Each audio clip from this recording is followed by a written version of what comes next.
ዘወትር ደሳለኝ በመጨረሻም የልጅነት ህልሜ ነው የሚለውን ነገር አግኝቷል።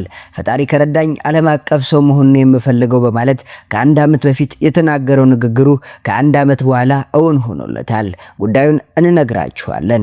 ከኢቢኤስ የለቀቀበት ትክክለኛ ምክንያት ይሄው የህልም ጉዳይ እንደሆነም አረጋግጠናል። ሁሉንም አንድ ባንድ ታደምጡታላችሁ። ከኢቢኤስ ሀዘን ጋር ተያይዞ ዘወትር የት ሄዶ ነው ቢያንስ ለለቅሶ እንዴት አልተገኘም የሚለው ጉዳይ በቪዲዮአችን ላይ እናነሳዋለን። ብቻ እናንተ ቻናሉን ሰብስክራይብ፣ ቪዲዮን ላይክ እያደረጋችሁ እስከ ቪዲዮአችን መጨረሻ አብራችሁን ተጓዙ። አንዳንዴ የምንፈልጋቸው ነገሮች ባልጠበቅነውና ይሆናል ብለን ባላሰብናቸው ጊዜ ሲሆኑ እንመለከታለን። ሌላ ጊዜ ደግሞ የምንፈልገውን ነገር ለማግኘት ስንል ያለንበትን ምቾትና የስኬት ቀጠና ትተን እንዲሆን ወደሚፈልገው ነገር እንጓዛለን። ለዛም ህልምና ፍላጎታችን ብዙ መስዋዕትነቶችንም እንከፍላለን። ዘወትር የሚፈልገውን ነገር ለማግኘት ተጉዟል። ደግሞም የሚፈልገው ነገር ወደሱም መጥቶለታል። ለዚህ ለሚመኘው ነገር ሲልም ያለበትን የምቾት ቀጠና በመተው ወደ አዲስ ጉዞ ከትልቅ ተስፋ ጋር ተራምዷል። ደግሞም የተሳካለትም ይመስላል። ምናልባትም የትኛውም ጋዜጠኛ ሆነ የፕሮግራም አቅራቢ መሆን የሚፈልግ ሰው ጅማሬው በኢቢኤስ ቴሌቪዥን ቢሆን ደስታው ነው። ምክንያቱም ኢቢኤስ ጋር ሁሉም ነገር በቀላሉ ማግኘት ስለሚቻል ኢቢኤስ በጀመረ ማግስት እውቅና የተረፈረፈለታል። በመላው ኢትዮጵያውያን የመታወቅ እድልም ያገኛል። ተወዳጅነትንም ያተርፋል። የገንዘብ ጥያቄውንም ወዲያውኑ ይፈታል። የሱም ብቻ ሳይሆን በዙሪያው ያሉ ሰዎችን የገንዘብ ጥያቄ መመለስ የሚያስችል ገቢም ያገኛል።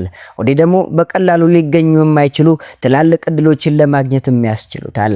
ከሀገሪቱ ትልልቅ ባለስልጣናት፣ ቱጃር ባለሀብቶች፣ የኪነ ጥበብ ባለሙያዎች ሆነ ስፖርተኞች ብቻ በየትኛው ሙያ ላይ ስኬታማ የሆኑ ሰዎችን የማግኘት እድል ያገኛል። ከዛማ ነገሮቹ አልጋ ባልጋ የመሆን እድላቸው ይጨምራል። የብራንድ አምባሳደር፣ ሌሎች የማስታወቂያ እድሎችም ይጎርፋሉ። ገንዘብ፣ ዝናም በዚህ ሰው እጅ ላይ ይወድቃሉ። ለዚህ ነው ኢቢኤስ ከሌሎች የቴሌቪዥን ጣቢያዎች ይበልጥ በባለሙያዎች ተመራጭ የሚሆነው። ታዲያ ዘወትር ደሳለኝ ይህንን እድል ትቶ ነው ለልጅነት ህልሙ ሲል ከኢቢኤስ ለቆ የወጣው። ኢቢኤስን ሲቀላቀል እንደ ሌሎች አቅራቢዎች ከህዝብ ጋር ተሎ አልተቀበለም ነበር። በርካታ ትችቶችን አስተናግዷል። አትንቀዥቀዥ፣ መረጋጋት ይጎለዋል፣ ፈጽሞ ኢቢኤስን የሚመጥን አቅራቢ አይደለምና የመሳሰሉ አሉታዊ ተጽዕኖ ያላቸው ትችቶችን ሲዘንቡበትም ነበር። ቀስ በቀስ ግን ሁሉንም እያሳመነ መጣ። ተመልካቾችን ብቻ ሳይሆን የኢቢኤስ አለቆችንና ሰራተኞችን ለሱ ያላቸው ክብርና መተማመን ከፍ እንዲል አደረገ። የብዙ ተሰጥኦ ባለቤት መሆኑ የበለጠ እንዲፈለግ አድርጎታል።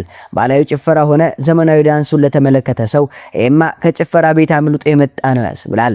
የስፖርት ስራዎች ሆነ ሙዚቃ ጋር ያለውን ቅርበት እንዲሁም የሰውነቱን በቀላሉ ማንቀሳቀስ መቻሉ ትክክለኛ የመዝናኛ ፕሮግራም አቅራቢ ዘወትር ደሳለኝ ነው እንዲባል አድርጎታል። 3 ቋንቋዎችን አቀላጥፎ መናገሩ ደግሞ የበለጠ ተፈላጊ ያደርገዋል። አማርኛ፣ እንግሊዘኛና ኢብራይስጥ የሚናገራቸው ቋንቋዎች ናቸው። ታዲያ ዘወትር ደከመኝ ሰለቸኝ ሳይል በብቃት ስራዎችን መወጣቱና ድንቅ ችሎታዎች እንዳሉ ማስመስከሩ በኢቢኤስ ቤት ልዩ ክብርን እንዲያገኝም አስችሎታል። መቅደስ ደበሳይ፣ ናፍቆት ትግስቱ፣ ቃል ኪዳን ግርማ፣ ሊያ ታደሰና ሌሎች ሰዎች ሁሉ ሲለቁ መንገዱን ጨርቅ ያልግላችሁ ያለው ኢቢኤስ ዘወትር ልለቅን ብሎ መልቀቂያ ሲያስገባ ግን ሰላም ሁን ሊለው አልሞከረም። ይልቁንስ እነሱ ጋር እንዲቆይ ብዙ ምክንያቶችና ማባበያዎችን ማቅረብ ጀመሩ። በመጀመሪያውና ሁለተኛው ጥያቄ ጊዜ የደሞዝ ጭማሪ በማድረግ በገንዘብ ሊይዙት ሞከሩ። በብዙ ጊዜያት በኋላ ያንን ጥያቄ ሲያቀርብ በፍርድ ቤት የያዘውን የብርቱካን ኬዝ አንስተው ፍርዱን ሳትሰማ መውጣት አትችልም የሚል ሐሳብ አቀረቡ። ተስማምቶ ለትንሽ ጊዜም ቆየ። አሁን ድጋሚ የመልቀቂያ ደብዳቤ ሲያስገባ ሰው እስከምናገኝ ትንሽ ጊዜ ስጠን ብለው ለመኑት። ይሄ ሁሉ ልመና እንዲመጣ ያደረገው ልጁ በመዝናኛ ፕሮግራም ውስጥ እንደ ጆከር የምትጠቀመው ልዩ ችሎታ ያለው በመሆኑ ነው። በመጨረሻም ግን ምክንያቶቹን መቀበል አልፈለገም። መልቀቅ አለብኝ፣ ወደ ህልሜ መሄድ አለብኝ በማለት መልቀቂያውን አስገብቶ ኢቢኤስን ተሰናብቶ ተለያየ። እዚህ ላይ አንድ ነገር አስተካክለን ለማለፍ ያህል ዘወትር ደሳለኝ ከኢቢኤስ ከለቀቀ በኋላ በኢቢኤስ ቤት ሀዘን ተደጋግሞ ተከስቷል። ተወዳጁ ነጻነት ወርቅነህ ከዚህ ዓለም ድካም ያረፈ ጊዜ ቢሆን ከባልደረቦቹ ጋር ሆኖ አለመታየቱና ሶሻል ሚዲያ ላይም ምንም ነገር አላጋራም እየተባለ ሲናፈስ የነበረው ነገር ውሸት ነው። መልእክቱንም አጋርቷል፣ ተመለከተናልም። እሱም እንደ ጓደኞቹ እንደ ወዳጆቹ በጣም እንዳዘንና የቀብር ስነ ስርዓቱ ቀንም በቅድስት ስላሴ ካቴድራል ተገኝቶ ስርዓተ ቀብሩንም ፈጽሟል። ካሜራ ውስጥ ያልገባው ከህዝብ መሃል ስለነበረና መድረክ ላይ ባለመሆኑ እንጂ ወዳጁን ተገኝቶ ሸኝቶታል። የኢቢኤስ ባለቤት አቶ አማን ባረፉ ጊዜም እንዲሁ ሌሎች የፕሮግራም አቅራቢዎች ወይም የኢቢኤስ ባልደረቦች የነበሩ ሰዎች በሶሻል ሚዲያ ሆነ በሌሎች አማራጮች ሀዘናቸውን ሲገልጹ ተመልክተናል። ዘወትር ግን በየትኛው ሚዲያ ሆነ ሶሻል ሚዲያ ስሜቱን ሲገልጽ አልተመለከትንም። ይሄ የሆነበት ምክንያት ደግሞ እንደሌሎቹ ሶሻል ሚዲያ ላይ አክቲቭ ስላልሆነ እንጂ ኢቢኤስን አኩርፎ ከሰዎችም ጋር ጸብ ኑሮት አይደለም። በሰላማዊ መንገድ የተለያየ ጥሩ የኢቢኤስ ወዳጅ ነው። ዘወትር ደሳለኝ ኢቢኤስን ሲለቅ ነገሮቹ ቀላል የማይሆኑለት ለሱ ብቻ ሳይሆኑ ለቤተሰቦቹም ጭምር ነው። ከፍተኛ ክፍያ ከሚከፈላቸው ውስጥ የሚመደበው ዘወትር ቤተሰቦቹንም የሚያስተዳድረው እሱ ነው። ትዳርን ከመሰረተ ከረምረም ያለ ሲሆን የልጅ አባትም ነው። ይህን ቤተሰብ የማኖር የማስተዳደር ሙሉ ግዴታም አለበት። ስኬትን፣ ገንዘብን፣ እውቅናን ሁሉ ትቶ መሆን ወደሚፈልገው ህልሙ ተጉዟል። ከልጅነቱ ጀምሮ ትልቅ ኢቨንቶችን የመምራት ፍላጎት ነበረው። ከቴሌቪዥን ፕሮግራም አቅራቢነት ይልቅ ልቡም መንፈሱም ወደ መድረክ መሪነት ያደላል። ዘውትር መድረክ መሪ መሆን የሚፈልገው ሀገር ውስጥ ብቻ አይደለም፣ ዓለም አቀፍ መድረኮችን መምራት ይፈልጋል። ትልልቅ ኮንሰርቶችን፣ የሙዚቃ ዝግጅቶችን፣ የዓለም ዋንጫ መድረኮችን፣ የባለስልጣኖች መድረክ፣ በአጠቃላይ ዓለም ላይ ያሉ የተባሉ ኢቨንቶችን መምራት ፍላጎት ነበረው። ሌላ ደግሞ ነገሮችን የሚያቀልሉት ለመዝናኛው ዓለም የሚሆን ተሰጥኦ ስላለው ብቻ አይደለም። የዓለም መግባቢያ የሆነውን እንግሊዝኛ ቋንቋ አቀላጥፎ መናገሩ ብቻም አይደለም። ራሱን በትምህርት ለማብቃት ብዙ እርምጃ መጓዙ ጭምር ነው። የመጀመሪያ ዲግሪው በኮምፒውተር ሳይንስ ከጨረሰ በኋላ ማስተርሱን ደግሞ የዛሬ ዓመት አዲስ አበባ ዩኒቨርሲቲ በህዝብ ግንኙነትና በስትራቴጂ ኮሚኒኬሽን ተመርቋል። ማስተርሱን የተማረበት ምክንያትም የልጅነት ህልሙንና ራዩን ለማሳካት ነው። ከዓመታት ቀደም ብሎ እንደተናገረው እግዚአብሔር ከደዳኝ ዓለም አቀፍ ትልልቅ መድረኮችን መምራትና ግሎባል አይከን መሆን እፈልጋለሁ ብሎ ነበር።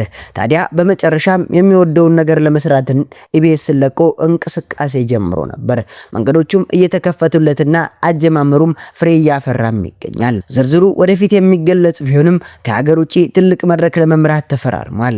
ይህ መድረክ ሌሎች መድረኮችን እያመጣለት እንደሚመኘውና እንደሚፈልገው ግሎባል ላይከን እንደሚሆን የጉዞ መነሻ በደንብ ያስታውቃል። እሱም እጅግ በጣም በቅርብ ጊዜ በትልቅ ነገር ጠብቁኝም ብሏል። ከፊርማው ጋር ተያይዞም እጅግ በጣም ምርጥ ጊዜና ጥሩ ነገሮችን ይዞ የሚመጣ እድል ነው፣ ፈጣሪን አመሰግነዋለሁ ብሏል። በነገራችን ላይ ጥበብ ሰለሞንም የዘወትርን ህልም የምትጋራ የፕሮግራም አቅራቢ ነች።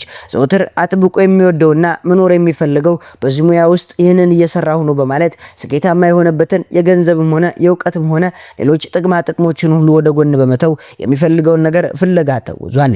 የሚፈልገውን ነገርም ብዙ አላደከመውም፣ አግኝቶታል። ቀሪ ዘመኑንም የሚፈልገውን ነገር እየሰራ በደስታና በስኬት ደግሞ ዓለም አቀፍ እውቅናውን እንዲያገኝ እየተመኘን የዛሬን እዚህ ላይ አበቃን። በሌላ ቪዲዮ እስከምንገናኝ ቻናሉን ሰብስክራይብ፣ ቪዲዮን ላይክ ማድረግ እንዳይረሳ። ሰናይ ጊዜን ተመኘን።